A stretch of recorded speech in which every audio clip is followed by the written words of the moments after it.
What is up, folks? It's your boy Bibbs here. I know I kept the most recent recap very short, so you may be hungry for a little bit more Bibbs content. Over the weekend, I did a couple of guest spots on different podcasts, one of which was with the Buckets and Beyond crew, who I did have represented on the big, massive MFFL podcaster series back in December. But they had me on their podcast. I did like an interview, and then we did like a game show where I believe Ben had like a playlist of different songs, and we had to kind of guess which song went with which player. So that was fun. That's on their podcast. Definitely go check them out. Spotify, I believe, with the music, and I think they should be on Apple as well, but definitely on Spotify.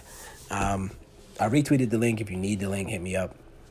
But anyway, the interview portion we decided to put on this podcast, so I'm going to post that here.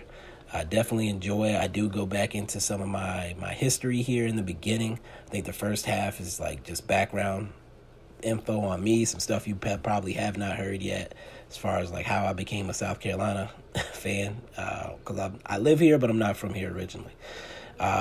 The second half, after the 45, it's like 44 and a half, but after the like 44 and a half minute mark, well, this talking time is going to push that back. After about 45 minutes, we get into a season preview, or review, I should say, over the first quarter of the season. So I say some of the stuff I said on the previous one, but I did add some other stuff. And then, of course, the guys had their input as well. We get into some trade ideas, and then some future talk as well near the end. So definitely enjoy, and of course give the guys a follow on Twitter at Buckets and Beyond, or Buckets Beyond. I should probably have checked what their actual handle was. Let me find it. I'm tripping, and you know I'm doing this live. You get the raw, unedited, unfiltered. I can't spell. This is Brad. Yeah, Buckets Beyond, at Buckets Beyond. So give them a follow on Twitter. Great guys. Anyway, I'm going to shut up. Enjoy.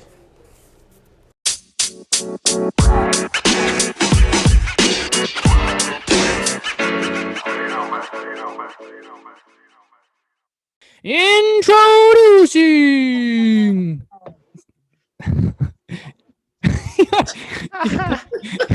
I'm laughing at Andrew, bro. Sorry, I was right into the mic. Introducing your favorite friendly neighborhood podcast for the Mavericks, Buckets and Beyond. Starting at guard from University of Texas at Arlington, standing at a lean 5'8". We have your host, Ben. That's generous. That's generous. They're inflating the roster stats on that one. That's like listing JJ Barea at 6 foot. At least I'm honest. At least I'm honest about it, okay?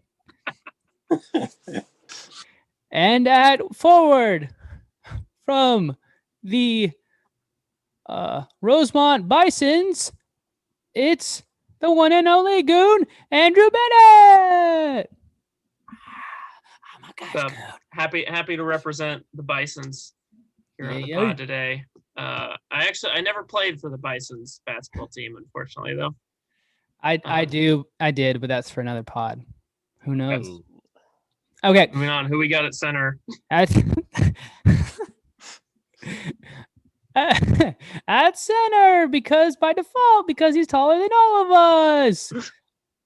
Jay in the building, buddy. Oh my gosh, Jay. All the way in your face, your boy Jay. Pause. Yeah. Oh, sorry. What? No, I just said pause after that. Okay. Continue. And now, the moment you've all been waiting for.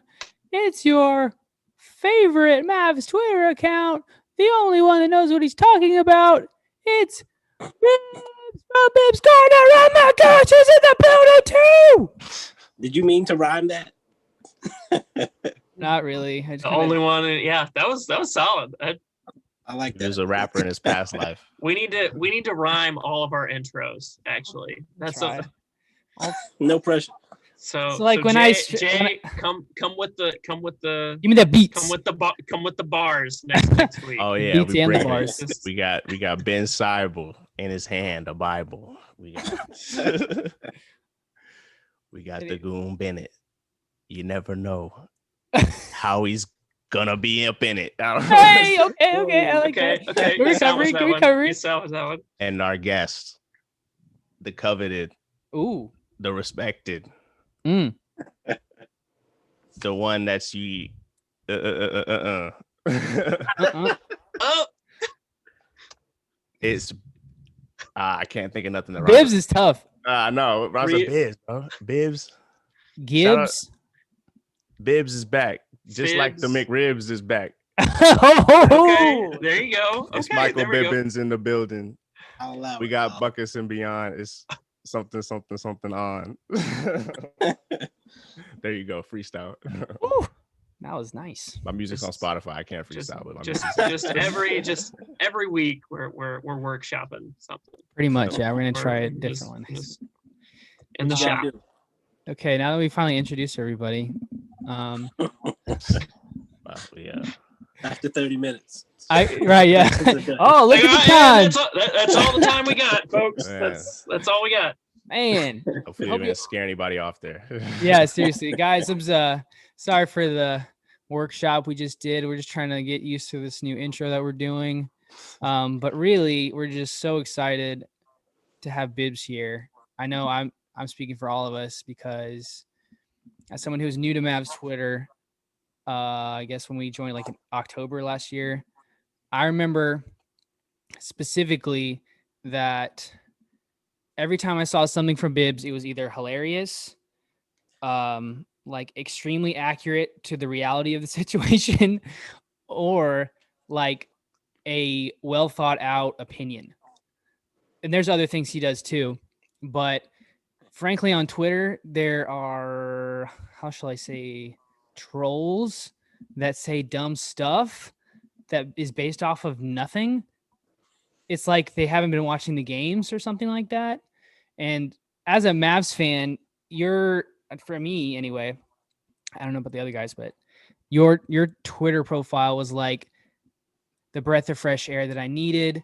It was just so great. And I just want to, that's why we wanted to have you on. And not only that, I'll say this last thing and then you guys can chime in, tell Bibbs why we're glad to have him. But Bibbs, I think like you're, like just the content you put out there is just so funny. And like, I love like when you do those little like prayer audio. Those are awesome. Like, it's just like, I could just tell by the content you were putting out. I'm like, I would have a great, like, I don't even drink, but I would drink a beer with this person. Like, I feel like there's like very cool. I don't drink either, so we can both like not drink. We'll have drink like water and laugh, I guess. But I don't know. It's just really refreshing. What do you guys think of this character we brought on? Man, Biz is awesome, man. Glad to have you on, bro. I'll never forget when we did the pirate radio broadcast. We did the yeah. We covered the first game of the season, and it was a ton of fun. We got to get that going again. Yeah, I got a little system here that I'm keeping I got like my computing and my gear is like off the chain right now, and it's about to get even better. So like I got a whole system now that I'm keeping like my numbers and everything with. I would love to do that again sometime, but I'll never forget that experience. That was a lot of fun, man. And obviously, as Ben said, great Twitter follow. Bibbs Corner. Is it at Bibbs Corner? Yeah. Awesome stuff, man. Good stuff, man. Glad you're here. Feeling like a guest pastor here, just waiting on my introduction like this. I'm terrible. I'm terrible at receiving compliments. waiting for everybody to get done talking, so you can finally give the sermon, give the word. Trying to sit here and look humble. Yeah. I mean, I totally agree with what Ben and Jay said. I think most importantly, it's kind of like we're in the same spot as our Mavericks right now. We needed some reinforcements today. We needed some backup today. And so if you ever need some backup on Mavs Twitter, for somebody that's gonna bring some actual like thoughtful analysis, and but also is gonna back up the Mavs, but also is gonna hold their feet to the fire when they need to be. So yeah, good to get into a quarter season recap with none other than Bibbs today. Mavs Twitter legend. Well, thank you guys. Always curious to hear how people perceive my online presence. I feel like I'm a mixed bag sometimes. And it's funny when people that don't know me run across a random tweet that was like me trying to be funny. And if you know me, you know that I'm doing that. But if you don't, you take it completely seriously and overreact to it. Those are my favorite like interactions. I think Kirk from Mavs Moneyball like retweeted something, and somebody like responded to it like angry at the tweet. Oh, it was the Dwight Powell tweet. I was like, Dwight Powell's the second best player on the team or something like that. And some guy was like, I can't believe Mavs fans actually believe this, blah, blah, blah, blah, blah. They don't watch basketball. And I was like, I am a notorious Dwight Powell hater. And he was like, okay, that's all I needed to hear. And he followed me. So it's just interesting to hear. I was actually going to put out like a question, like, how did y'all like find my Twitter? Because I'm just curious where people come from. I don't know how we found it specifically, but I think like there's this weird thing where whenever we follow like Mavs type personalities, Twitter just suggests people to us. Gotcha. I'm pretty sure it's how it went down. I was I was still like, I guess one thing I wanted to ask you, I think we can kind of get into the quarter review towards the end, but I wanted to kind of get to know you better. Because I think like you said, like you're in a different state. There's a different outlook that you have on our team. And I just really want to kind of get to know that a little bit. Okay. So I need to, you can get as long-winded as you want, Bibbs. Just don't worry about that. I really want to know your story because I feel like as a Mavs fan in Dallas, in Texas, I feel like I didn't really have a choice in who I rooted for. But I was like, thank God I was born there instead of like a Knicks fan or something like that. But I'm just really curious on how, what like how you became a fan, what led you to go to South Carolina, and then like, what's it like holding down the fort for Mavs fans out there, I guess. Okay. So yeah, I should be better at telling the story by now, but I'm not. So I have the bullet points up top. My dad was in the military, so I bounced around a lot as a kid. I lived in Texas from like 90 to not or 91 to 95 as a kid. So that was between the ages of like 3 and 7. And Jason Kidd was drafted during that time period. And my uncle got me a Jason Kidd jersey for like Christmas when I was 6. Jason Kidd rookie jersey. And he got his son a Shaq jersey with the Orlando Magic because he was like bigger than me. So we were like Jason Kidd and Shaq. And so, I mean, at that time, I played basketball when I was 6. I was living in Texas, Copper's Cove. I don't know if you're familiar with that area. I was living in Copper's Cove, Texas for 4 years. Played basketball, played football. I actually became a 49ers fan at that time because everybody was Cowboys fans and I wanted to be different.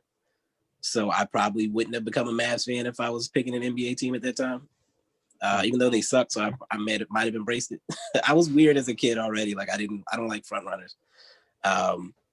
So then we moved to the Northeast. I lived in Delaware and Maryland for a while. When I was like 9, I got NBA Live. I got my first game system of my own, which is a PlayStation 1.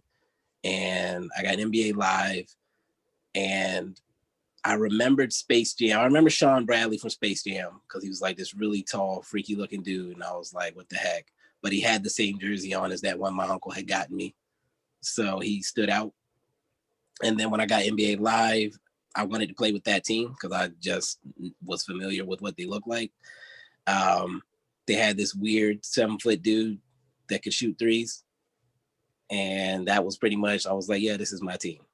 And so I just kind of stuck with them. I was a 76ers fan too for a little while, being from the Northeast, looking like and having people call me Little Iverson when I was a kid. But I always stuck with I wanted to always stay loyal to the first team that I ever pulled for, and that was the Mavericks. As far as getting to South Carolina, eventually parents separated, and mom moved to South Carolina when I was like 13. I actually have met a few Mavs fans down here. Anytime I go to a Hornets game, I always find Mavs fans, which is always interesting and fun. But for the most part, I've just been kind of in my own bubble. Like even 2011, I didn't really have too many people I could celebrate with. Oof. I think I posted something on Facebook after, and like all my friends knew I was a Mavs fan, so everybody's congratulating me, but it's probably not the same as like being in a cluster of Mavs fans where I could have like gone out and celebrated with people and stuff like that. So hearing people talk about the parade and stuff like that kind of annoys me because I couldn't partake in those type of things. But I mean, that was before social media was like it is now. So I mean, I had people on social media already, but again, it's not the same as being able to really interact with people. And I don't think I got to a game in Dallas till like 2014 or 15 or something like that. So yeah, that's pretty much for it. Nice. Ben is muted right now for some reason. Is he okay? Sure, you had another question ready. You're on mute, my guy. I got it. I thought y'all were gonna say something, and y'all just kind of like, "Wow, that's interesting," and then just kind of. You're quarterbacking, man. I thought you had another another question. got it. Ready. It was interesting. It was a good answer. Now that I think about it, a lot of the guests that we have had on have been kind of holding down the fort in far off Arkansas, non-Mavs territory. And I felt the same way when I was in college. And I remember there was one time I mentioned Dirk Nowitzki, and somebody like in class was like, "Who's Dirk Nowitzki?" And it was the first time in my life that I realized, like, wait. Like, some people don't know who Dirk Nowitzki is. Like, what bizarro world am I living in where Dirk Nowitzki is not a household name? Like, he's not, enshrined. Like, your house doesn't have a shrine to Dirk Nowitzki. Like, I don't like what. So it's always good to hear from Mavs fans who are kind of holding down the fort in those far off places, and educating their neighbors and their friends on the Mavs. I'm perfectly fine with having an obscure point of view on a subject in my peer group. So amen to that, brother. I don't like running with the crowd anyway. So yeah. So you don't root? Do you root for any teams? Any local teams? Like, do you even root for the Gamecocks or anything? Like, I can tell you how I became a Gamecocks fan. Yeah. I was a Maryland college sports fan till I moved down here. Again, moved down here at 13. First day of school, cute girl walks up to me and is like, "Are you Clemson or Carolina?" And I was like, "What the fuck is that?" But I have to have an answer. So I was like, "Carolina, of course." She got pissed and walked off. I was like, "Shit." Wrong answer. But at that point, I was like, "Well, I guess I'm a Carolina fan now." I already vocalized it to one person. If I switch, like she's gonna know I switched. So that's literally how I became a South Carolina fan. And they were trash back then. So by the time I got to college, that was their peak football, and we had like some excellent like the team wasn't great, but we upset John Wall and Cousins Kentucky team. Got the storm on the court. Nice. So, like that was like our highlight of basketball until we made it to the Final Four a few years later. But man, it's an interesting ride. That's really the only local team, and like I said, that's enjoyable. Like being able to storm the court when we beat Kentucky. being able to Mhm. hang out with people when the football team upset Alabama, stuff like that. Those are the type of things that I miss out on with the Mavs. Like hearing people reminisce about epic Mavs games and knowing that I mean, I've seen the Mavs play in person. I've been in the AAC several times at this point, but I've never been there for like a huge moment. I missed the Dirk 30,000 game by a couple of days. Like I was literally scheduled to come in, and I think that game he went off for like 30 something or something stupid. Nobody He scored like 15 or 20 in like the first half. Yeah. Yeah. And I was like, yeah, he's gonna get it done tonight. Like there's no chance. And so then I come in the game after and it's like, yeah. Dang. That's tough. Right. Okay. I just wanted one moment. So before we get, because I kind of want to get into like, I know that going to a game, especially if you're a fan from far away, is like that much more of an experience because, you know, this is like the team you've been following really closely, but you can't like, they're out of reach for you. Like, how would you describe, like, since you were there with like on the, how would you describe like the title run to you?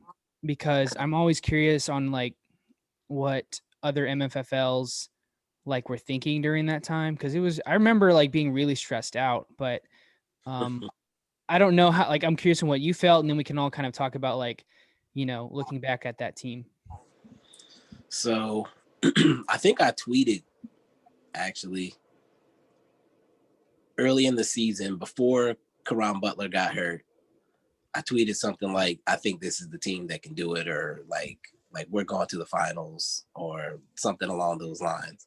And after 2006, it was hard to feel optimistic about anything for a while there.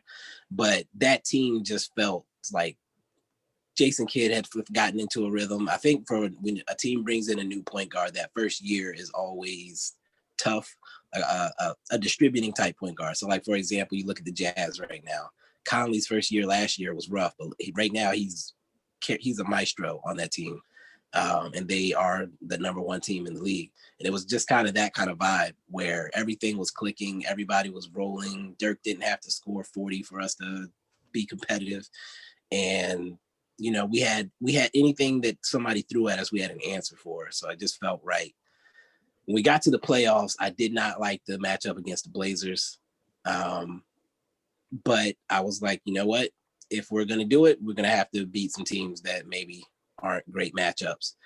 And I embraced that all the analysts picked against us every single round of the playoffs. For me, the first game or two of every series was the toughest because, I mean, there's a lot of anxiety because I felt like the window was very slim. Mm-hmm. The Thunder were coming, and like as it started, when I saw how the Thunder were playing, I was like, this might be the last chance that Dirk has to get through because this Thunder team, Durant's getting better, Westbrook's getting better, this Harden guy seems pretty solid. And I mean, the Spurs have always been in our way. They're old now. Like they're getting older, but they're still on our level at the same time. The Lakers were coming off a championship. So it was like, we got to catch these teams that are on the downturn, and before these new guys take over. And so there was a lot of anxiety. I liked the team. I felt good about the team. After Karan Butler got hurt, I might have lost a little bit of faith for a little while that maybe we were missing something. I think I was hoping that he came back during the playoffs pretty much the entire time, and then realized they weren't going to put him back in there because the chemistry was already good. Even though I think he was healthy at the end, if I'm not mistaken. They just didn't play him. But as the run, there was always a magical moment in every series. The Brandon Roy game was probably the roughest night for me. When he completely destroyed us, I was like, crap. Like, we really might blow this. But when we beat the Blazers after that, it was all like, no, I didn't lose faith at any point. But when it actually occurred, when we finally won that last game against the Heat, I didn't really react. It was like shock still. Yeah. Like, even though I believe that we were a championship caliber team the whole time, it still didn't feel real. Like, it felt like it wasn't supposed to happen. Yeah. Yeah. I feel like that encapsulates so much of that run. Was like, this isn't supposed to happen. Like, this isn't the way, like, as Mavs fans, it's like, this isn't the way this usually goes. Like, Yeah. we either lose to the Kings, we lose to the Spurs, we lose. And I think the Lakers series was maybe the most stressful to me, because I was like, it's the Lakers have always, they've always, like, and even to a point where, like, we haven't even played the Lakers really in the playoffs, but you always know they're lurking somewhere. And then we finally run into them, and it's like, man, I don't. And then after we swept them, it was like, holy shit! It was like this holy shit shock moment of like, maybe this is supposed to happen.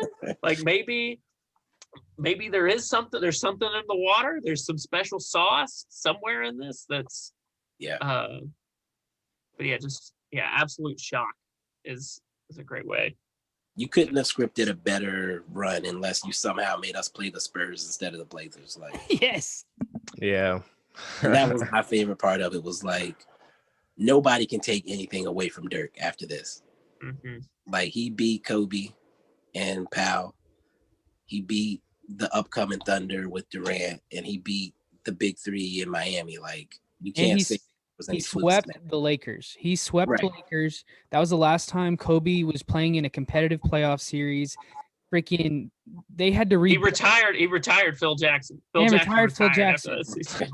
Like, they had to like. That's the thing that annoys me the most, is that, sorry, Jay, like, I'll say this and let you go, but I think, like, the media coverage of that series is total garbage, because they all say, oh, the Heat lost, they gave that away, blah blah blah. But, like, I don't know, it was just surreal to beat Kobe, because Kobe doesn't lose to anybody without, like, because not like that. Not like, definitely he doesn't get swept, and his team still had a lot of good pieces from the previous championship team, and, like, on top of that, like, you know that Kobe and Dirk respect each other, like, so much, because they're cut from the same cloth as far as, like, being prepared, doing everything can to win, like, over, constantly trying to get better and adapting, right? So, like, with Kobe's anniversary of his death recently, I just can't help but think of, like, those two guys are on the same wavelength, whether the media will admit it or not.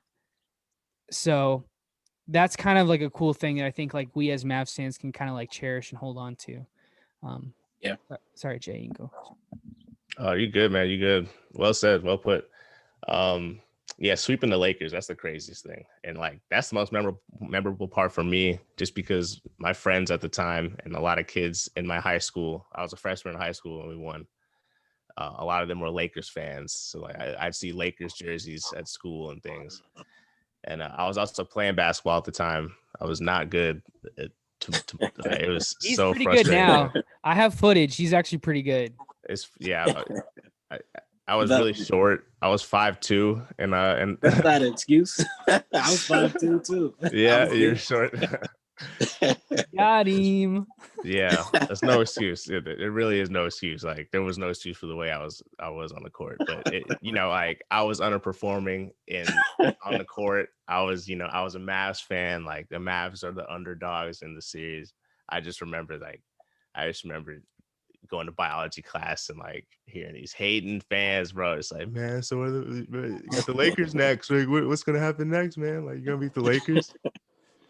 And then we swept the Lakers, and, like, I'm just walking around, bro, with, like a champion. Like a champion. Like, I have two cocks now. Like, I'm just like I have a, I'm a whole new man. I'm just like, bro, like, y'all can't. How does my Dirk taste? Just, yeah. That was pretty. So, like, I was having a kind of similar thing where I remember specifically in my high school, there was, like, when I was on the basketball team at the time, And a lot of my friends were kind of like LeBron fans more than like the Heat fans. Yeah. And he has the right to develop that kind of reputation. Like I used to give people a hard time about being LeBron fans, but he's so good. Like if Jordan went around to a bunch of other teams, like he would have MJ fans in different cities, you know? I think at the time it was fair to be a LeBron hater. Yeah, no. Oh, Yeah. LeBron hater? More than fair. Yeah. Well, I don't know. At the time, yeah, because it was right after he left Cleveland. But I just remember, like, I would always wear my Mavs gear at school. Like, I would always, like, make sure to, like, rep or whatever. But I remember getting in, like, heated arguments with people about, like, oh, man, okay, this is the last thing, and then I'll ask the next question. Sorry, don't want to ramble. Okay, so this is like the next year that the Mavs went to the playoffs. I think they get swept by the Thunder, right? Because the Thunder made a huge leap and they grew a lot as a team and they swept us, right? First round. And the Mavs gave away everybody. Pretty much gave away everybody. I remember I was in community college at the time and there was like a straight up LeBron bandwagon fan in my class and he knew I was a Mavs fan. So I'm in no mood to go to class, whatever class this is, because I feel like super depressed. And like I go, this is actually like a psychology class, funny enough. And like I go in and my head's like hanging down and I'm just like kind of moping on the way to class. I'm like maybe 10 minutes late. And then I have to pass this guy right before I get to my normal spot in the back. Actually, I normally sit in the front, but I just didn't want to sit in the front today. So I go back, I pass him, and I could tell he's about to say something disrespectful, right? Like he's just like kind of winding up, if you know what I mean. So before he can even say anything, I do a straight up, achoo! Like right near him. You didn't dab, though. I did. That's how I do it now. So you fake Wait a sneezed minute. in his face. This is when the dab was conceived. That's So wait, hold on. Hold on. That's the story. You yelled "achoo" at him. Oh, let me finish. Okay. Continue. So I'm very I like confused, but continue. I'm like, this is like it's hard to explain the story, but like, so I like do what I normally do, but I like instead of like normally when you sneeze away from somebody. I made it I made sure to do it like right next to him, so he was right there. So I was like, achoo! And then I just kept walking. That might have been a reason to fight. That might have been fight. Like I might have fought you. See what I'm saying? Okay. Especially now, yeah. Okay, let me get to the end of the story. Trying to give me COVID? No, go ahead. Yeah, seriously. So I do that, and then he kind of like is kind of shook by it, and then he's like, "Hey, man, that's disrespectful." And I'm just like, I'm not even looking at him. I'm looking straight ahead to my professor. Like, I'm not saying anything to this guy. Like, I'm not in the mood, man. Don't even, like, seriously. And then the professor keeps teaching the class as if he's not, like, trying to, like, verbally attack me. As if he didn't just witness the first dab of all time. Like, if he didn't witness history. So he could, like, read the room really well, and he just kept and then, like, it was funny, like, he would ask questions like class was normal, and I answered those questions to say, like, hey, I'm paying attention. I'm not like trying just to, slack off or whatever. And then what's funny is that dude also started answering questions almost like a competition. And I was like, okay. Like, and then I'm just thinking like, what's my exit strategy? Because he's in the front of the class and I'm in the back of the class. And if I pass him, he might come at me. Like, I don't know what to do. So as soon as I get up, like 4 other guys from my class that I've kind of like bonded with, they all kind of create like a human shield around this guy. I kid you not. They all block him off because you could tell he still had his eyes on me. And I just kind of like walked out the door and then I kept going. And then I kid you not, I turn around and he's like at the end of this portable, like, man, you better watch out. Like, I'm coming for you. I'm like, all right, cool. Whatever, man. Is that the end of the story? He didn't do anything. Well, funny enough, I did see him again like later that week when I went to go see The Amazing Spider-Man 2 in theaters. I saw him at North Park. I'm like, are you freaking kidding me, dude? Like, do I have to like get a restraining order? God, this story is so dated. So Did you actually sneeze on him, or did you fake No. sneeze? I don't know what came over me. I just did that. I can't explain it. So I you can see you a fake sneeze, the little fake, the petty fake sneeze, passive aggressive, like that you as you're Some walking liquid by. got on me. I can see somebody doing that in class, That's Yeah, if some that's a good liquid bit. got on me, it would be a problem. Like, I don't care if it's snot or like spit. Yeah. I didn't mean. I think part of it was I kept telling him like that season, like that off season, I was like, they're gonna break up the big three, right? Like they're gonna break up the big three. I kept telling him that. I'm trying to mentally prepare you, man. They're gonna break up the big three. And he's like, no, man, they're gonna play forever. LeBron's gonna get 8 championships. I'm like, okay. Like, I tried to tell you, like you wouldn't listen. So I think he hated me for like trying to prepare him for what would happen. But whatever. That's funny. I'm imagining y'all in class, like, actually, Mrs. Watson, Ben is incorrect. It's actually. Yeah, that's hilarious. And the rest of the class, like, these nerds. Yeah. I'm sorry. Y'all can. Anyway, back to the pod, whatever we were talking about. Interesting. So now, as we kind of after the Mavs win the title and we kind of finally feel that sweet relief, it literally didn't sink in until, much later that it was real. Do you feel like, I guess, like what, like were you able to, what am I trying to say here? Okay, give me your favorite Dirk memory. That's like, I'll just easy one. What's your favorite Dirk memory, favorite Dirk highlight, or whatever? I want to know that, because if you're a Mavs fan for as long as we've been, like all together, there's got to be like a bunch that just stick out at you. Honestly, there really isn't. All I remember is like the image of him pretty much being in shock like I was at the end of the game and like just walking off the court, like first with his hands over his head. Like you could tell that he also couldn't believe it, that it was actually done. And probably just going over like the full ride, because I became a fan pretty much around the time that he got to the league. Like, and when I say became a fan, I say actually started watching games around the time like his first or second year in the league. And so I've seen everything that he's been through in his career, and it felt like you could see it washing over his face, and that's why he left the court, because he didn't want that image out there. He needed a moment alone. I'm glad we didn't. I don't think we ever got footage of him in the back. I'm glad like that he was able to get that alone time before he came back. But yeah, that was everything for me. Obviously, the championship was a huge deal. On-court stuff is cool, but I think with Dirk, we look at him as more than just a basketball player. So seeing him, the human, in that moment was pretty epic. That's a good one. So totally.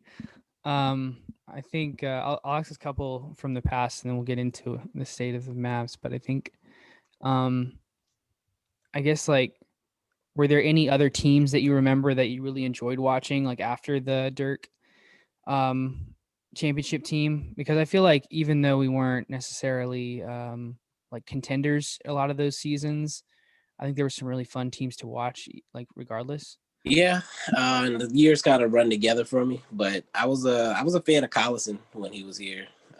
Darren Collison, the Collison OJ Mayo years were pretty fun, was pretty fun. I wanted Collison to come back after that season, but nobody else did apparently. I think the Vince Carter, the year we went to the Spurs, is very popular. The Vince Carter shot moment. But other than that, it's really just been a lot of fake. I won't say fake. It's been a lot of forced optimism and fun. When you actually look back at it, it's been pretty shitty. And I feel sorry for Dirk that he had to go out like that, that the franchise let him down year after year. And that was just pretty much how his career ended. And now we're watching them continue to make the same types of decisions. And I kind of said it on my quarter season pod with my friend on my pod, that Luka's not just looking at what's happening since he's been here, he's definitely looking at Dirk's career too, when he is looking at what he wants for himself long term. And he sees the minimal effort that went into trying to actually get Dirk help, outside of let's just save money every year, make Dirk take a bunch of pay cuts, and hope somebody decides they want to come here. So I kind of went off into a different area there, but yeah, that's perfect. That's a perfect segue. I love it. Keep going. But yeah, so that's how I feel about it. Like at the time, you hype yourself up for every season, but what we did to Dirk in those years was pretty disrespectful, in my opinion. Yeah, I think the brain trust of the Mavs has always been Cuban, Donnie Nelson, and Dirk. And you can't help but look back at the missed opportunities to get certain players. Like when you overvalue a free agent that doesn't want to be there, or you just trade away your picks because you think, oh, well, we don't have time for that to develop them. Right. And you think about the fact that if we had drafted certain guys in 2011, 12, 13, 14, by the time Dirk retired, there were guys that we passed on that had become stars already. Yep. Totally. So we kept drafting a bunch of this is who they are guys that aren't going to get much better, versus trying to get young guys that maybe we could develop because we had such a short-sighted vision every single year. Which is why I'll say I'm glad that they drafted prospects this year versus. Oh God. Yeah. I was really worried this year that we would trade our picks for somebody that would eventually leave. Like, right. I don't want to trade for Victor Oladipo if he doesn't seem like he wants to be here. Like, so let's just develop, like, do our best to find the best talent, see what falls. And if it doesn't, then, we'll find another way. This is a major character building moment for Ben too, because for the last 10 years, it's been the exact opposite. It's been, man, we need to trade these picks, get us a guaranteed star, get us a second option for Dirk, get us a third option for Luka or whatever. It's so to hear him, it is bonkers to me to hear him say, man, I'm just really glad we're focusing on the draft. We're trying to bring in young guys, trying to develop some prospects. You're maturing, Ben. It's good to see. You love to see it. You done? Good Lord. Are you done? I'm trying to bring a little bit of levity, because I get it, y'all. Like it's dark days. It's dark days for the Mavs right now. But Ben, every time you talk, it's like, so yeah, we're here to do our quarter recap. Okay, fine. I'll ask. Turn the lights off in your house. Just curl up. You're not experiencing the back pain that I'm experiencing right now. That's true. Our captain Ben Sano is hobbled today with some difficulties. So I'm gonna kind of tell you a memory I have from a game that I think Andrew was at, but I don't think Jay was at. So Bibbs, when I got married, or when I got engaged, I was very determined to see if I could get the AAC as like a basketball court. Like, how much does that cost? I wonder, like, I would just want to, like, it can't cost that much. How much do you think it costs, Bibbs? A lot. To like the arena? Yeah. Use the court. Use the court. $10,000.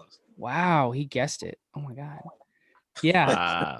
Well, it's 10,000 in ticket sales. So I would have to buy $10,000 worth of tickets to use the AAC court just for like one short period of time.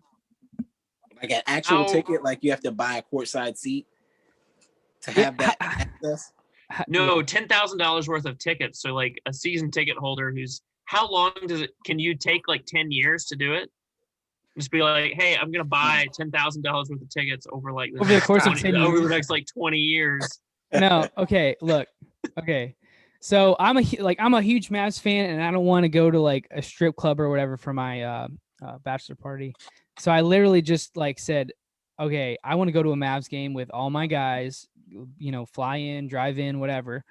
And we went to, I kid you not, we went to like this Luka's second home game against the Timberwolves. Do you guys remember that? Or I know Jay was I pulled up end. late. Yeah, I pulled up I think I only saw like the fourth quarter of that game. I was came late. throwing a party. So Same day. So it was like me and like 12 of my best friends were at this game, and I've never had this many friends at one game before.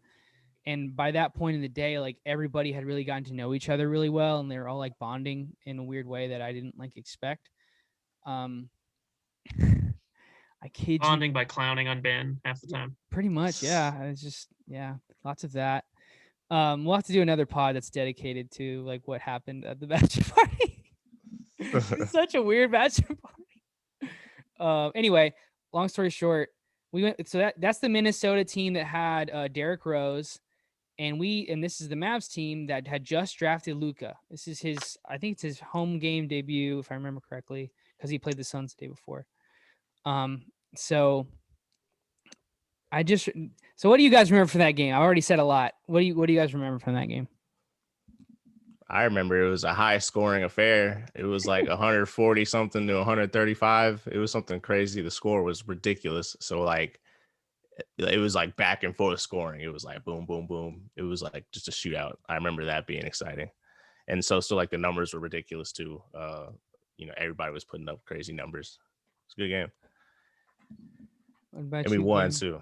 Yeah. We won. That's I thought you remember. All that matters. So it was like 140 something to 140 something at the end of the game. And the Timberwolves were going through that whole Jimmy Butler fiasco. And I don't know if I started it, but somebody must have started we started chanting, Jimmy Butler, Jimmy Butler. Like to those poor, I feel bad now, but like at the time, it just seemed like an easy thing to do. So that like we messed up at least like 4 or 5 free throws for the Timberwolves by chanting Jimmy Butler. It was super awkward. Anyway, sorry, Bibbs. I mean, just run away with that one. Interesting. So I guess let's just get into the team we have now then. What do you think? What are your takeaways from the first quarter of the season so far, and then we'll just go around.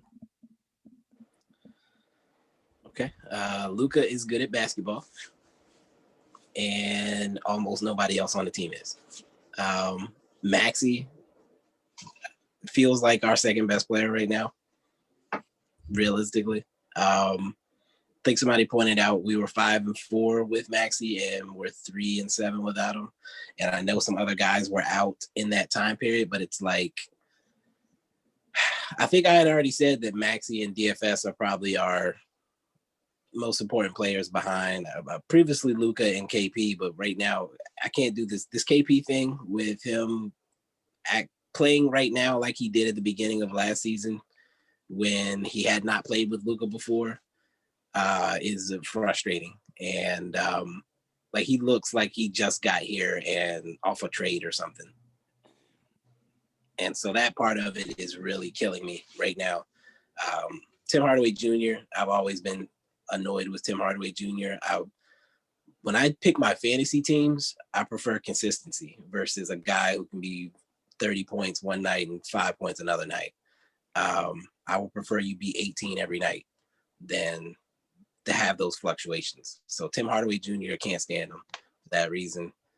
I go back and forth with some of the other guys, but it's just like we have some good role players. We have Luka, but other than that, I'm not sure what we have. And yeah, we can, if we get healthy, we can likely put together some crap and make the playoffs. But as far as like making noise, this team isn't doing that. And that's why we have Bibbs on this pod for gyms such as these. Guys, what do you guys think? We need to get some reactions from y'all from this first quarter. I'll jump in. I gotta agree with Biz, man. Like, there's just a lack of talent on this Mavs team. That's that I don't think we are being realistic about as fans. I watched a Jimmy Crowther video, All Things Mavs, last week, and he was like, "Oh, Mavs fans are being too pessimistic." Da, da, da, da, da. And then I'm seeing all these fans in the comments like, "Yeah, man, what is they're saying? People are saying we need to get rid of KP." I'm like, "Bro, we do, we do." like this guy, he takes the game off against Houston before we have a tough stretch against the Nuggets, against the Jazz, against the Suns. We have a tough stretch. We need him for that game. And he takes, this is the game we decide to rest him. And then he comes back the next game rusty. He comes back the next game rusty. And he comes back the next game rusty. And then, God only knows what's going to happen in the next couple of days. Like, he might catch COVID. He might catch COVID, and we'll be thinking like, man, we had KP for a precious 8-9 games this season. And then people are looking at it like, oh, well, it's okay because guys are out with COVID. That's why this is not okay. That's why it's not okay that he's not balling out. Yeah, exactly. Like that. That's why it's not okay that we're not seeing a consistent THJ. And my thing, I actually like THJ.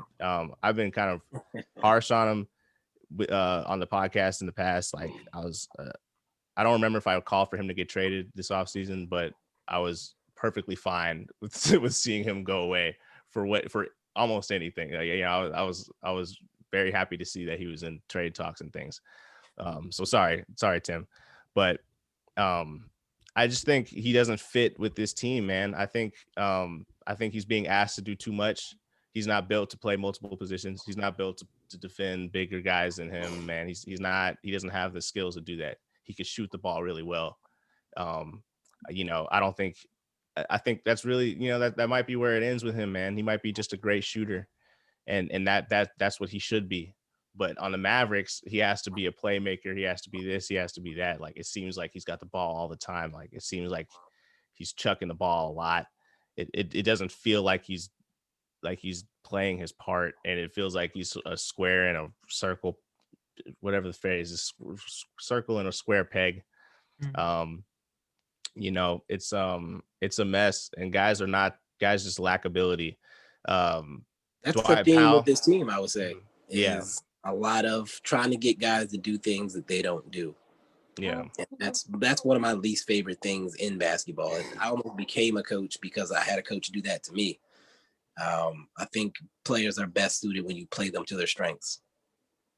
Right. Yeah.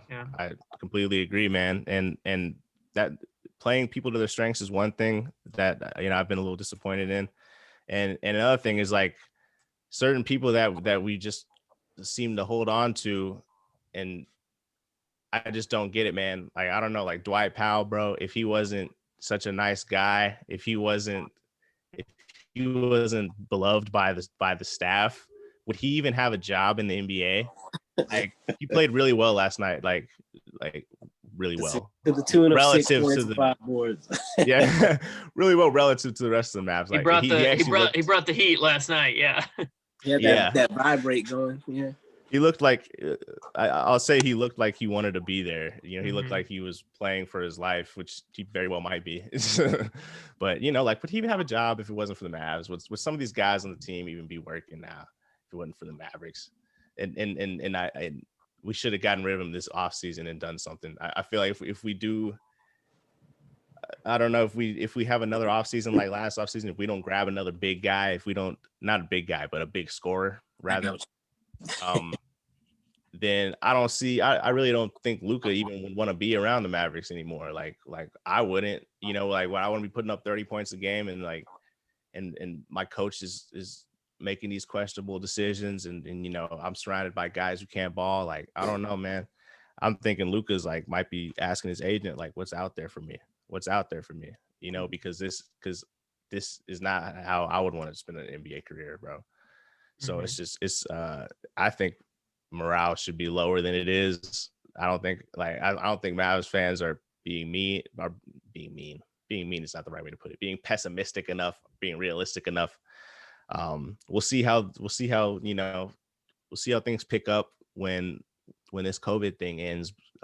When this little stretch that we're going through with COVID wraps up. We had a couple guys come back last night. still haven't had Maxey come back.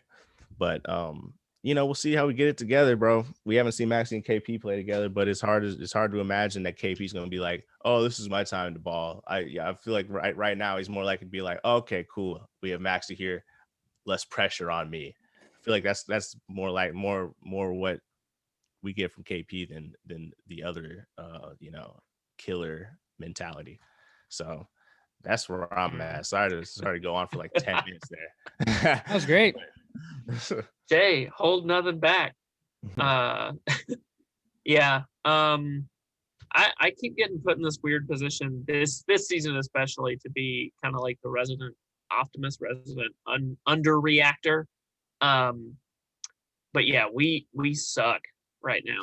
I was telling Jay before this, like, and I should say this: we are playing terribly right now. I'm not ready to say this team sucks, but we're playing pretty terrible. Like we are playing like a lottery team. And you can blame that on COVID. You can blame it on KP was out for the first half, and we can blame it on chemistry. I mean, but what you can't say, like, there's no reason. It feels like we have regressed from last season for whatever reason, which should not happen when most of your team is, I mean, Brunson is under 25, KP is 25, Luka has taken a step forward, and everyone else has regressed. I don't know if it's a health issue. I don't know if it's a coaching issue. I don't know if it's a chemistry issue.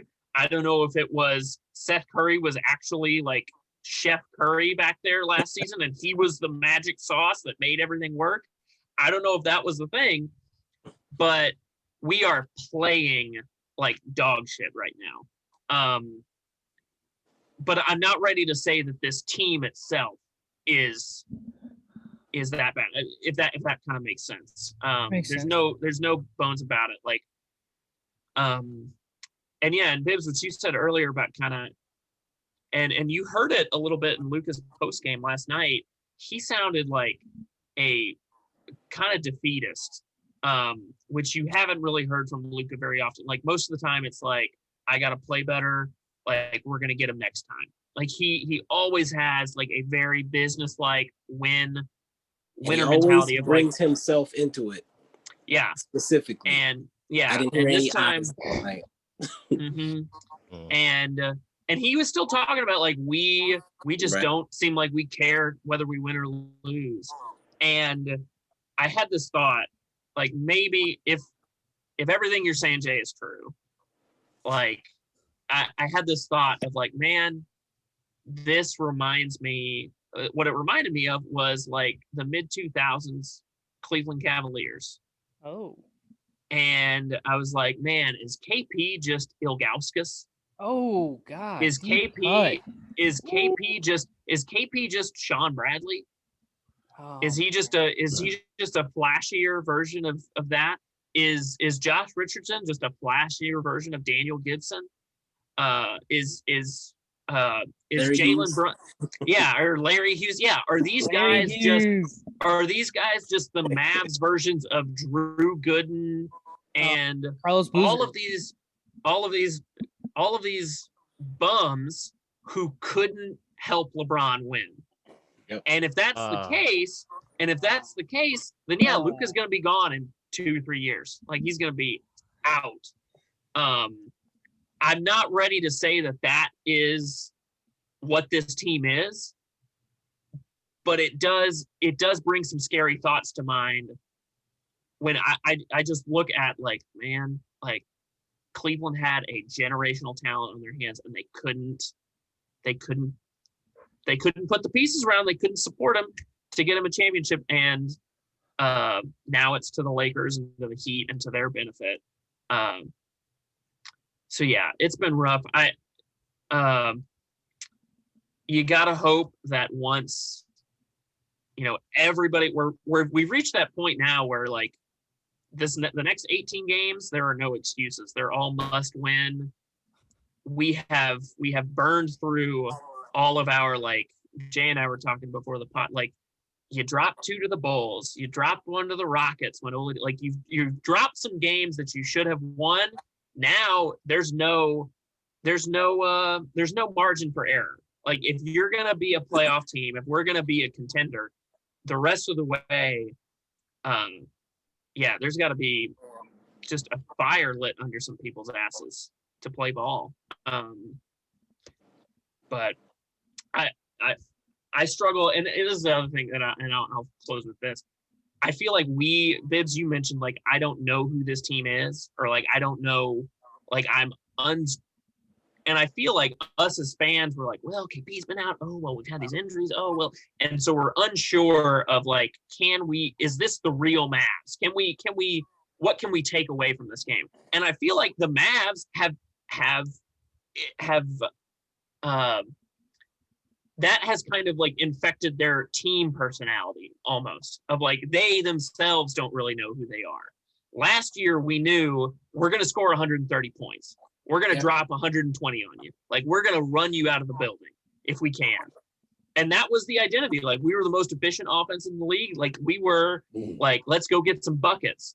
And we tried to pivot towards defense, which we've had a couple of nights where the defense has shown up big time and the defense has won us some games. But we've also had games where we drop 130 to the Rockets. Bro. We drop 120 to the game, dude.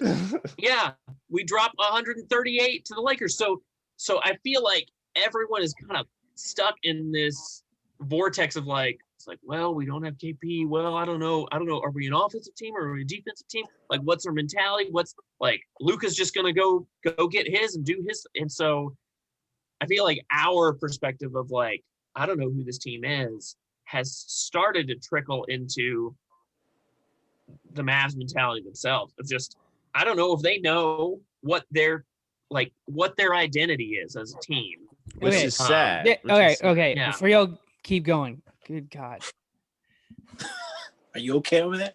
I'm good. I'm just like, we're spitting, we're breathing fire out here, man. No, you're doing great. All the stuff you're saying is completely true. I'm not disagreeing with any of it. I'm trying to like give a funny spin to it, but you keep making it more. There's nothing funny about that. Remember sad part. I know, but okay, look, let me kind of give you my perspective on it, and then this team reminds me of the character that Robert Downey Jr. played in Tropic Thunder. Because a dude playing a dude. Hey, just shut up! Oh my God! So look, he's playing an Australian actor who is actually trying to pretend, or like he got like. I guess like black skin surgery or something, so he looks black. It was soy sauce. He is like at the end of the movie, spoiler alert, he says, "I know who I am. I'm a dude playing a dude disguised as another dude." That's who I feel like this Mavs team is. Very confused with who they are, and I feel like they try to switch how they play based off who they're playing. So they're like, oh yeah, last night we were a defensive team. Well, tonight we're gonna be an offensive team. Like you have to have like a loop or like some sort of system, or like so everybody knows their role, because you can't. You're asking too much of your new players who just freaking got there to be like, oh yeah, like I know we've been focusing mostly on defense, but I forgot what I'm supposed to do on offense because like that's what it seems like. So. Last thing I'll say is the bright spot in this is that we have James Johnson, who spoke after the Denver game. He said, like, we need to be better at holding each other accountable. Like, we need to be better at like strengthening the too much kumbaya. Right. Mm-hmm. But like when it's coming from James Johnson, who is arguably one of our better defenders, like he said, we had like I think he said we had a player only meeting to like talk about this, because the players know, like even though some of them may not have been in the league very long, it's, they know this is less than the ideal level of playing that they should be at. So I don't know. For me, I think like I'm not going to make any like real judgments until we fudge. I won't make any real judgments until the trade deadline. Does that make sense? Wow. So So when the when is the trade deadline for this? In the by I think way? it's March 30th. yeah, it's pushed Okay. back a little. But the reason I said that is because think about when we were tanking, right? When we were tanking, we were still doing our best to be competitive, right? Like we would still like try to win games against the best teams, right? Like we would go toe to toe with the KD and Steph Warriors with like Harrison Barnes and a bunch of scrubs. So my theory, and I could be wrong, is that they with these players out, the Mavs front office is saying like, "Hey, I need you to develop the crap out of everybody else." Right? Like I need you to put them in the flames and see how they do and just keep developing them. And I think like they kept out a couple of those guys who were on COVID a little longer than they should have been, right? Is they said, 14 days, but once the 14-day mark passed, they were still out. So my theory, and I could be wrong, is that they're developing the talent around Luka, and they're asking Luka to distribute more.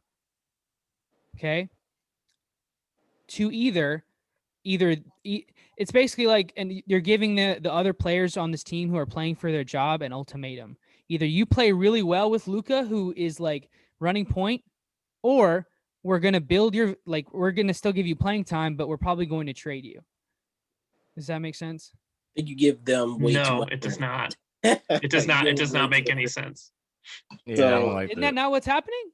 No, not at all. You don't think so? No, I don't think so. I think so. Just coming back to some of the things that the guys have said here about identity and things like that.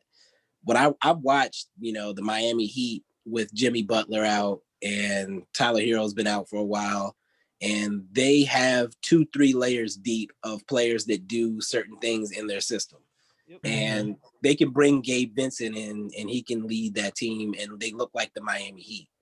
The 76ers lost most of their guys for a while, and they had, I think, Ben Simmons, Embiid, and a bunch of rookies and G League players. And they still look like the Philadelphia 76ers. And Embiid and Simmons missed games in that stretch, and they still look like the Philadelphia 76ers. We look like a different team every single night. Like, you don't know who the starters are. And, like, it can be Josh Green starting at the 4 versus Willie Cauley-Stein and KP playing 4 or 5. And, like, as a fan, even as a fan, that's frustrating and annoying. I can only imagine what the players feel. I had to tweet earlier about, like, imagine if you showed up to work every day not knowing what department you're working in. Like, today I need you to do marketing.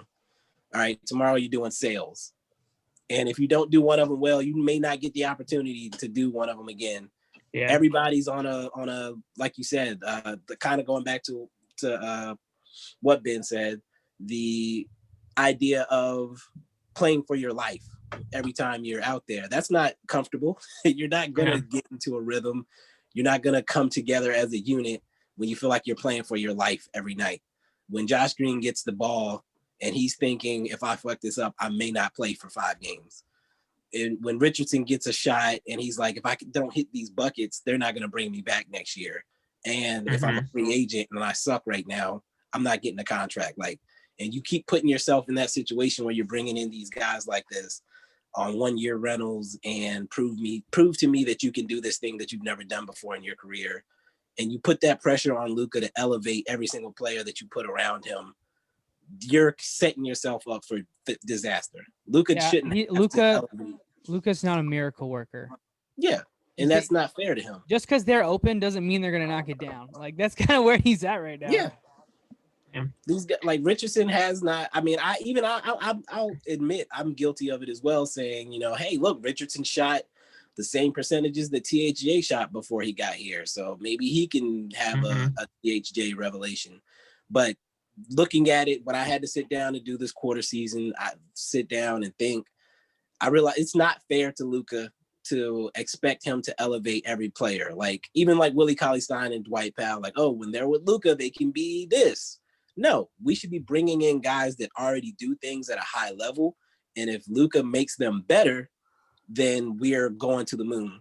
But if they just do what they already do, we can still be a good team. Like, Luka is allowed to have an off night if we have somebody else that we know can give us 25, 30. Okay, that reminds. Okay, Yeah. let's just transition to the next thing because I want to get to the next thing. I'll just start then. Where I'm calling Washington and giving them a blank check and saying whatever you want besides Luka. You want 30 first round picks? All right, maybe we can dial that back a little bit. But like whatever it takes to get a 20, 25 point per game score beside Luka is what you need to do. I'm calling every team. Like I said, I'm calling the Magic. I'm calling the Wizards. Cavs. I'll call the Bulls. Knicks. I'm calling any team that has a guy that averages 20, that gets me 10, 12 rebounds with 15 points. I'm calling every single team saying, what do you want for this player? They're going to shoot high, and depending on how high they shoot, I'm going to have a nice little counter offer that anybody besides Luka can go at the end of the day. Yeah, I wasn't I wanted the Porzingis thing to work out, but there's a reason why I did not buy his jersey. Because, like, I'm not buying. Oh, God, that's awkward. Bibbs is wearing a Porzingis shirt right now. Yeah. I didn't buy it, for the record. I like, if you wouldn't buy their jersey because you're not sure if they're A, going to be healthy, or B, traded that year, then that's probably a good indicator of whether they're expendable or not. Yeah. I mean, I got a Steph Curry jersey too. So Dang. Those are only two players I have besides Dirk. The way you're talking, Ben, don't worry. We'll be able to get some nice clearance sale Luka jerseys in like 2 or 3 years. Don't worry. Oh man, That's so messed up. I mean, that's where we are. That's where we are. Quarter season end, Mavs fans. That's where we are. We are in a dark place. We can do it though, together. Bro, that LeBron Luka comparison is gonna haunt. It's gonna give me nightmares, bro. Like that's what. Well, it's exciting, but it's also terrifying. Like the expectations for this team. I think what is it? People always say like expectation or no comparison is the killer of joy, maybe, or something. But I think the expectations are gnawing at people a little bit. Mavs fans and the players included, where you know that you're playing next to a generational talent. So like, why aren't you winning? Like, you know you're playing next to the guy. Why can't y'all win? And the biggest indicator was when we were playing the Bulls and he drops 30 in the first half by himself. You know, Rick Carlisle was like, hey, you can't sustain that. You need to get the other guys involved. And he went out of his way to get everybody involved. How did that go? Hold this L for me, bruh. That's another part of the LeBron comparison is that neither one of them wants to score 50 points. They don't. That's not who they are when they go out onto the basketball court. He would give up every triple double to just have wins. He would give every single one of them up for a W. If he could go out and score 9 points with 20 assists, he would be happy. And that's who LeBron was. We saw, he tried to put Cleveland on his back and carry him at the end, and he wasn't having fun. It didn't work out, and so he left. We don't want Luka to get to that point. But I also think that you can see it on the faces of the other and in the way the other players play, that they know that Luka is on this other level and I need to be doing X, Y, Z to match it. But these people apparently aren't built for that pressure. And that includes Porzingis. Like, he looks like he's scared to disappoint Luka. I think he's like, bro, I forgot how I was gonna put it, man, but he's not playing in his pay grade, man. He's scared to be the man. I think he's scared to be the man. Yeah. He doesn't demand the ball. When Luka's off the court and it's him and the riffraff, he's not demanding the ball. He's scared to be the man. He's just another guy. I want to throw this out at y'all. So the year's 2022. We're going to the 2023 season. Luka, Trae Young, and I don't know, Tyler Hero. They start a super team. That's not a super team. It's a What is fun Tyler name. Hero doing there? Tyler Hero. Luka Trey Young. I like Tyler Hero. Luka Trey Young. Oh, yeah, and affirmative action hire. Luka Trey. Luka Trey Young and Giannis. All right, start a super team in Milwaukee. Do we burn jerseys?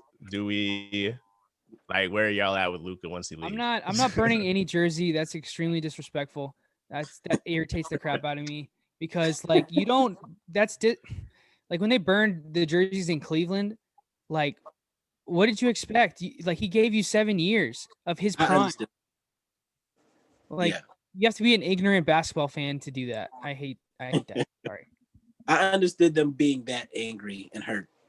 That's like your girlfriend burning your stuff after she catches you cheating type of thing. Like I understood that. Yeah. But people just burn any jersey now. Like it's not cool anymore. Steph Curry, when he left us for Portland or whatever for personal reasons, like burning a Steph Curry jersey is like. You saw burning Steph Curry? Let's relax. Let's dial it back. I didn't see a burning Steph Curry. Did you? No, I didn't see it, but like that's the level. I'm being a little bit hyperbolic, but yeah. I see everybody's burning jerseys anytime a player leaves. It's like it's not the same. Like LeBron was the hometown kid, and they thought they were gonna have him forever. So I could get the emotion behind it. I do get like what you're saying. It is disrespectful. Like LeBron was hurt by it. Like he was shocked that first year. You could tell he did not embrace being a villain. For whatever reason, he didn't realize people were going to be upset about him leaving. Like he legitimately was surprised by the response. Yeah. And it's like, if you're going to do something like that, you have to know it's not going to go over well. Yeah. He did not read the room. No, not at all. But as far as how I would react to Luka, if things continue how they have been, based on what we did to Dirk down the stretch of his career, I would not be able to blame Luka for leaving. Like, if we don't make a move here within the next year or so to get him a second guy that is not a guy that a team is willing to trade because they don't know if he's going to be on the court at any point in time. And even when he is, he's going to spend half the season ramping up. If we don't get him another guy, then I wouldn't be mad at Luka for leaving. Cool. So we started off, it was like Luka's gonna be he's our next Dirk. He's our next Dirk forever. Now we're starting to talk like, all right, well, there's a chance he could leave. Like there's possible scenarios where obviously he would leave. I wonder when we're gonna get to the point where it's like, all right, he might stab us in the back here, man. Like, oh my god. All right, Bibbs. Okay. Let me ask you this, Bibbs. Let me ask you this, because I've been on the Giannis to the Mavs hype train for the longest. And I'm going to ask you this because I know that Andrew's always like, can we get to the happy part of the pod soon? I'm trying. Look, let me get to the question. God dang it. Bibbs, let's be real. Do you see the Bucks getting out of the East? Like ever? I think they have a chance, yeah. I think Giannis is the problem, actually. Ooh. He needs to have a post game. Yep. Him working on his post game makes a lot more sense than him trying to figure out how to shoot a three. He can't even make a free throw right now. Why are we worried about him shooting threes? And then, so his game right now is driving the ball full steam ahead from half court or the 3-point line, which gives the other team extra time to react to that and create defenses against it. And they take him out of games in the playoffs versus him working from the free throw line in, having a one dribble spin move, being on the block, being able to throw it down there to him, demanding a double team and where he can kick it out to Middleton for a three or DiVincenzo or whatever, or just getting fouled. And then again, working on those free throws. He needs to be a big man. He needs to be watching Hakeem Olajuwon tapes and figuring out how to dominate from 10 feet and in. He does not need it. If he's on the perimeter, you're wasting him. He's the biggest, strongest guy in the league. Beat people up. So that's what he needs to be doing. So since they're probably not going to do that, if I had to guess, I think the Bucks think that Ben, we do this every week. I'm gonna see. Let me do it and just see what he says. Okay. Gosh. God dang. Let me do it anyway. Come on, man. Like, come on, it works. I want to do it It's a so good bad. bit. Come on. It's a good bit, Andrew. He's I when you have promise. the goat of Mavs Twitter on the pod, we have to get his answers for these type of questions. I'm gonna ask. Andrew is like. I'm gonna mute myself until the end of the podcast. This is how I feel. God dang. Okay, Bibbs. Let's say. What do you think Giannis's timetable is? Like when he signed that deal, do you think he said we need to get a title by this year? No. I always thought he would give him at least this next contract. So I don't know if it's 4 years or 5 years. I think he'll ride out the contract and make his decision at the end of the contract. Really? You think he'll go all the way through? I think he's closer to Dirk than Luka is, because Luka came in as a superstar.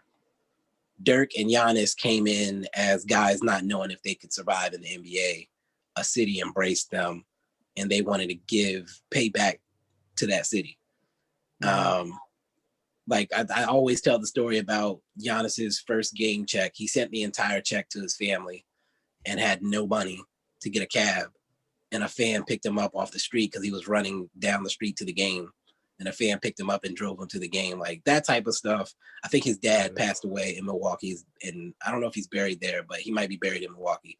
His mom has been there the entire time she's been in America. His wife is from Milwaukee, or I guess they're not married yet. His baby mama, the mother of his child, is from Milwaukee. Like he has roots in Milwaukee. Like I think Luka's girl's still in Slovenia, if I'm not mistaken. Oh, like damn. he hasn't put down roots in Dallas at all. And again, he came in as the shit, and he knows that, and the league knows that. So he's going to do whatever he has to do for him. The loyalty, I think people think foreign players are going to just be loyal, but I don't think that's how. I don't think Luka's the same. The reason I asked you that is because I think there's a possibility that Giannis requests for a trade if he thinks like, hey, either y'all won't put me in the right system, or you won't develop me into the player I need to be for us to win. Like, I think he would just like politely like ask them like, hey, can you explore trades for me? Like, I think that's the kind of thing that is in your head. Huh?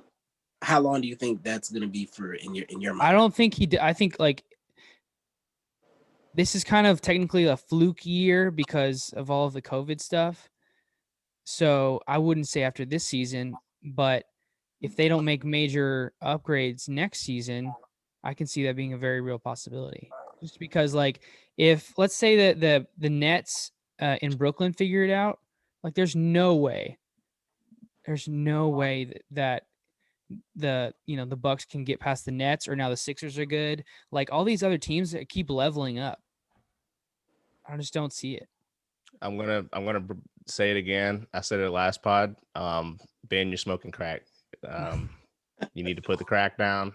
No, you need to put it down. Giannis is not ever going to leave Milwaukee. He's not. I'm calling it. He's never leaving for the exact reason why you said, Bibbs. And I try to put it better than I put it last week, but that's exactly what it is. He's more of a traditional guy, man. Like he's a family guy. His family's there.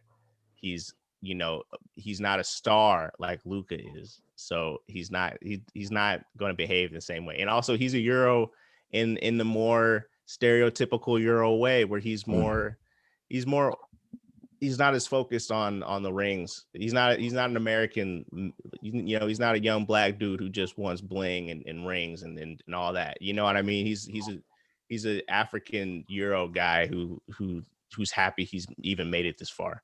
Right. So, I mean, yeah, I just don't know. That's my opinion on it. Yeah, I just don't know if he's like patient. Here's the thing. I think he is. And here's the thing. He's more likely to blame himself for any failures of the team than anything else. Right. Like he's more likely to say, I messed up, or I need to take it to another level, or I need to be in the gym doing this or that and the third. Like, I think that like same thing as Dirk. Like, he is gonna say that he's the one that came up short.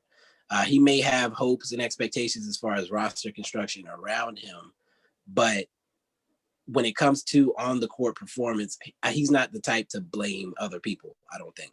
Right. Okay. So I can't see him leaving before the end of this next contract. And I also think that he cares about legacy. Yep. And I don't think he wants to go out like KD. I don't think he wants to be KD to where he latches on to something that's built somewhere else. So even if he did leave, I would see him going to a franchise with more flexibility, where he's clearly the guy and then can bring other guys in after him. But I don't think he's going to just like hop to a established team. For example, if Luka's still here, a Dallas, and be a number 2. I don't think he wants that. I think he wants to be a GOAT. That's the thing, though. Oh, sorry. I was saying, I think we were anticipating maybe if this season didn't go well, I think we were going to, and I think we were hoping maybe we would see those colors show up from Giannis. We were hoping that the season might not go as well and that he would wake up and realize that maybe I'm a number 2 guy. Maybe the way I'm playing now, it would be better if I was with somebody else who could do this, do that, do whatever. You know,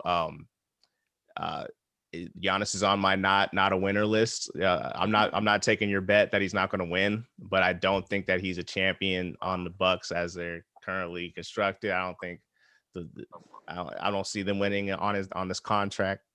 You know, 5 years is a long time though, man. And Giannis is so Brook Lopez might be out of league by then. yeah. Giannis is godlike. So I mean, he could do anything in 5 years, to be honest. But I think on that note, we already kind of recorded a really long pod. So yeah. Y'all done? Yeah, we're done. So coming. Sorry, Andrew. Sorry, Mavs fans, for having to sit through that every week. Every week. What's every week? What's every week? Yeah, it's every week, bro. It's this happened last week. That was it. Well, last week it went it went the same way. We need a lunch break. Lunch break. My bad, guys. So sorry. Oh my God. Bibbs, thank you for joining us on the Buckets and Beyond podcast. Could you tell all of our lovely listeners where to find you? So Bibbs Corner, BIBS Corner on Twitter. BibbsCorner.com is the website. I put some content out there, not just basketball, also movie reviews, movie news, stuff like that. Started writing again for hiddenremote.com and netflixlife.com. Again, that's mostly movie review type stuff. Bibbs Corner. I changed the name. It's actually Bibbs Corner NBA podcast now. I'm trying to make sure it's clear what I'm doing. Nice. So Bibbs Corner NBA podcast is the podcast. Just find me. I'm doing a lot. So Twitter's the best place. Twitter's the best place. Okay. Thank you, listeners, for tuning in for this jumbo pod.